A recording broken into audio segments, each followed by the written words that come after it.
Laba diena. Nu, va, vėl fizikos dėsniai reaguoja jautriai. Kaip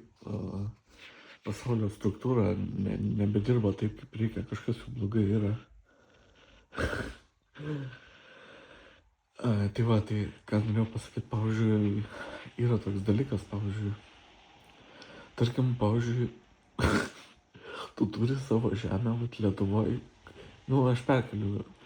tarkim, iš kokios Indijos ar iš kitų miestų, iš kitų salų, kur auga bananai, pavyzdžiui. Tipo, kur visą parą šilta ir, pavyzdžiui, tarkim, šilta, nu, po 30 laipsnių Lietuvoje, saulė šviečia vasarą ir auga bananai. Ir, pavyzdžiui, tu, kad prie tavęs nelįstų niekas, nei policija, nei politikai, tai tu, tipo, turi savo žemės turėti. Ir, pavyzdžiui, kad tu galėtum kalbėti laisvai, viską daryti, tai tu dar turi susikurti, tada pasiskelbti atskirą valstybę, tipo, naują valstybę. Bet tu gali per jėgą pasiskelbti, nes tu vis tiek nepriklausomas esi ir gali šiaip pasidaryti savo žemį valstybę, nes, pavyzdžiui, vis tiek gal ir negerai išeina, gal ir negalėtum kitoje valstybėje savo kurti valstybę, nes čia visi susikurtų savo valstybės, bet realiai, pavyzdžiui, visatiniu mastu, tai tu gali savo žemės turėti vis tiek kažkur gyventi, tai turi, pavyzdžiui, visatiniu mastu tai gali susikurti savo valstybę ir, pavyzdžiui, kad prie tavęs niekas nelystų, tai, pavyzdžiui, ko dar reikia? Tai tau reikia turėti atominį ginklą, tarkim, ar kažkokias tenais sistemas, kad prie tavęs negalėtų lysti ir kad tu būtum laisvas. Bet tu gal tada, aišku, jeigu blogi santykiai, tu viską susipyksti su Lietuva ir tu tavęs neišleistų, pavyzdžiui, tu turim, nu, kokį tenais, nežinau, kaip kokį, nu, kaip gerą kaimo dalį, tai gali, pavyzdžiui, turėti, pavyzdžiui, ir tik tais, aišku, tiek, kad to nusibostų ten taip gyventi, ką tu ten veiktum, ta prasme, nu, nebent tu ten, jeigu nebereikėtų, nu, tu ten nenorėtum nei į miestą išeiti, nei tenais dar kažką daryti, nei normaliai gyventi, bet, tarkim, filosofiškai, pavyzdžiui, žiūrint, tai, pavyzdžiui, tu gyveni, pavyzdžiui, po medžiu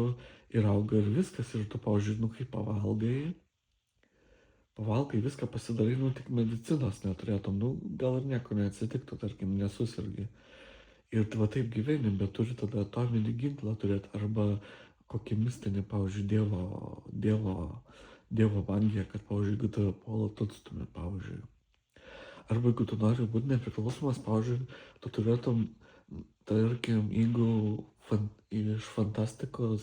srities imti, va, siužetą, nu, savo siužetą, nes aš kažkada buvau sugalvojęs, ta prasme, pavyzdžiui, kad jeigu tu nori būti laisvas ir nepriklausyti, pavyzdžiui, jeigu nenori dirbti žmonės su tavim kartu, pavyzdžiui, ir kurti saugumą ir kokybę, pavyzdžiui, ar dar kitus dalykus. Tai, pavyzdžiui, tada tu gali atsiskiri, pavyzdžiui, nuo visų ir tokį magišką šarvą tokį, kad kaip apsaugą duotų ir, pavyzdžiui, tu eini, kalbi, kažką ten darai, bet, pavyzdžiui, jeigu prie tavęs prieina, visi ten miršta arba dar kažkas nors atsitinka, kad negalėtų paliesti, ta prasme. Ir va tokiu būdu tada galima gyventi taip atskirai ir laisvai, pavyzdžiui, tada neveiktų pasaulinė karma, ta prasme, nu, bent jau tiesioginė žmonių, ten Dievo, tai visada veiks Dievo tie dieviški arba visatiniai dėsniai, pavyzdžiui, tai, pavyzdžiui, tokie vat yra dalykai, tarkim, nes yra visokių situacijų ir, pavyzdžiui, kiti žmonės, tai, pavyzdžiui, nu, kaip visose sistemose gal nepatogiai gyvena, bet, tarkim, nu, kai ne viskas vyksta gerai, tai, pavyzdžiui, kiti galvoja, nu, čia kaip vat, su verslu nepatinka darbas, tai susikuria verslą, tai vat, tau nepatinka, pavyzdžiui, sistema arba saugumas, toks kokybė gyvenimas, tai tu, tipo, magiškai turi,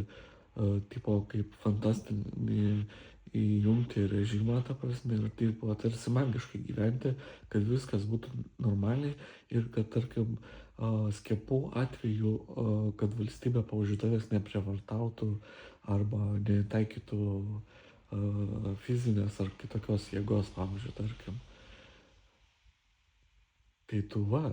taip gali nebent savo valstybėje kažkokią gyventi, arba tiesiog normaliai valstybėje gyventi ir gali žmonės susikurti normalią, bet tai tada visi turi būti protingi ir visi stengtis kurti, investuoti ir dirbti ir kažkaip pasidalinti tada materialius turtus ir darbą, kad nu visi gerai, kad bent minimaliai turėtų,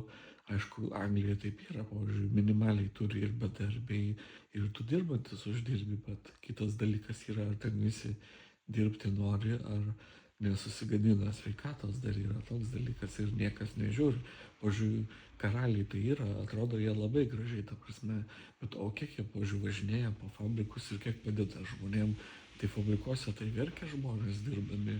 o jie, pavyzdžiui, nedaro saugumo taisyklių, nieko nedaro, pavyzdžiui, ten išeina į tą šventę, sveikinasi su žmonėm, ten puikuojasi, pavyzdžiui, bet jie taip nežiūri, kaip, pavyzdžiui, žmonės dirba, ar emigrantai kaip dirba, ar savianglai, dar kad duoda tas pašalpas, tai gerai ir aišku, čia labai gerai, bet o kokios kokybės tenais, kaip žmonės dirba, tarkim, kurie verkia darbuose arba po darbo ten, ar dar kas atsitinka, tai jie nieko nežiūri ir neprižiūri taip gerai. Tai plus mes dar nieko nežinom, kaip vyksta su tom ložėm, visokiom slaptų valdymų ir kiek išasi į kitas šalis mes nežinom ir kiek nori karų sukelti ar dar kažko daryti, nes plus istorijai tai labai daug buvo užėmę savo laiku, taigi ta Anglija irgi kitų šalių, tai irgi negali sakyti, kad Rusija, gal vien Rusija yra bloga, tai čia daug šalių yra blogų buvę, nuo Amerikos sąjungos iki Anglijos ir kitų šalių, net ir Lietuva užkariaudavo šalis, tai irgi blogą karmą turi, ta prasme, tai irgi nieko negali sakyti, kad Rusija bloga, o tipo mes čia geri, tai mes irgi buvom tokie kaip rusai.